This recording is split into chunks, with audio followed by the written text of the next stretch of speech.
Sa tuhong entrapment operation na ikinasa ng pambansang pulisya laban ho sa dalawang individual na nagbebenta ho ng pekeng pera.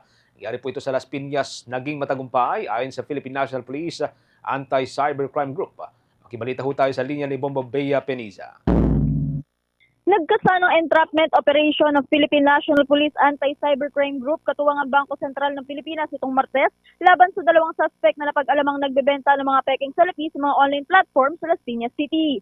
Ayon kay Anti-Cybercrime Group Acting Director Police Brigadier General Bernard Yang, nakatanggap sila ng reklamo mula sa Payments and Currency Investigation Group ng BSP na mayroong mga personalidad na nagbebenta online ng mga counterfeit money. Agad na nagkasa ng investigasyon ng online ang ACG sa pangunguna ng Northern Anti-Cybercrime Team at natuklasan na mayroong isang page na nag-ooperate ng pagbebenta ng mga peking salapi.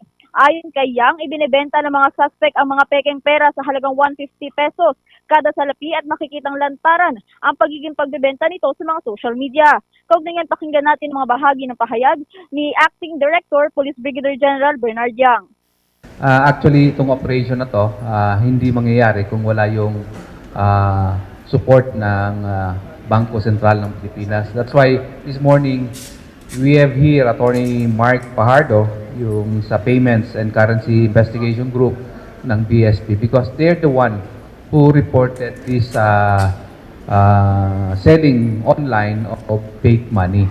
So, si Anti-Cybercrime Group, particularly yung Northern Anti-Cybercrime Team natin, ay nagsagawa ng further investigation online at dito natin natuklasan na merong isang or within the social media platform na nagbebenta online ng itong mga peking pera. They are selling this for 150 pesos, yung 1,000 paper money, and talagang lantaran binibenta nila on the social. Samantala, ang mga suspect na kinilala bilang sila alias Aguila, 30 anyos, at si alias Usa, o 18 anyos, na pawang mga mula sa Cotabato at Zamboanga City ay mga napag-alamang dating mga empleyado ng Philippine Offshore Gaming Operations o POGO workers. Bagamat may mga lead na ang ACG kung sino ang grupo na nasa likod ng pagpapakalat at pagbebenta ng mga peking pera, ay hindi na muna nila ito isinilawalat dahil sa maaaring pagkakasa ng isang follow-up operation para naman maaresto ang iba pang kasabwat. Kaugnay, pakinggan natin muli ang tinig ni ACG Acting Director Police Brigadier General Bernard Yang. So tayo ay nagsagawa ng entrapment operation last Tuesday at tayo ay nakahuli ng dalawang nagbebenta nitong fake money.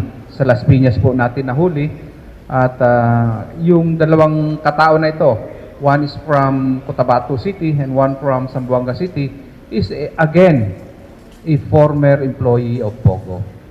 So yung sa likod po nito, gumagawa ng peking pera, hindi po namin muna sasabihin sa ngayon dahil meron po tayong possible follow-up operation. Sa naging pakikipanayam naman ng media sa mga suspect, itinanggi nila ang mga paratang at sinabing hindi sa kanila ang mga nasabat na peking salapi. Maharap naman ang mga suspect sa mga kaso sa ilalim ng violation of Article 168 o ang illegal possession and use of false treasury or banknotes and other instrument of credit in relation to Section 6 of Republic Act No. 10175 o Cybercrime Prevention Act of 2012. Sa ngayon, kasalukuyan namang nasa kustudiyan na ng ACG ang mga naturang suspects. Yan muna ang mga updates mula dito sa kampo. Yes, Bombo Jensi. Ang ginamit na term ni General Yang is nagbebenta ng pekeng pera. Paano ibinebenta? Technically? Actually, Bombo Genesis, yung investigasyon, batay dun sa naging investigasyon ng ACG, na kumakalat itong pagbebenta na, lantaran na kumakalat itong pagbebenta ng peking pera online, no, sa social media platforms. Meron silang ginawang page sa mga social media platforms at dito sila nang hihikayat na magbenta ng mga peking pera. And alam ng mga bumibili nung mga pera na ito, yung mga katransaksyon nila na mga peking halaga ito. At binibenta nga nila ito sa halagang 150 kada 1,000 pesos bill, no? Yung 1,000 peso na salapi, ibinebenta nila ito for 150 pesos, Bombo Genesis. Okay, so yung bumibili sa kanila, ginagamit nila ng pambili ng mga goods. Tama ba? Hindi ba Yeah. hindi ba mapapansin ng mga mga negosyante na peke pala yung ginagamit na pera?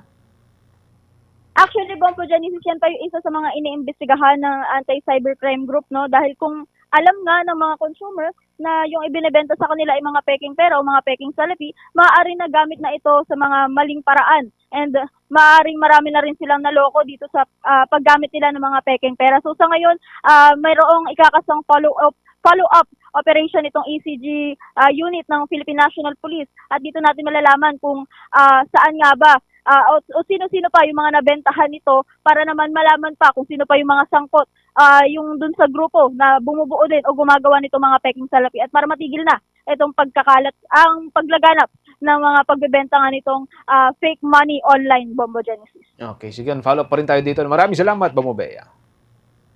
Yan muna mga updates mula dito sa kampo, Bombo Bea Piniza nag-uulat para sa the number 1 and most trusted radio network in the country, Bombo Radio Philippines, Basta Radio. Bombo!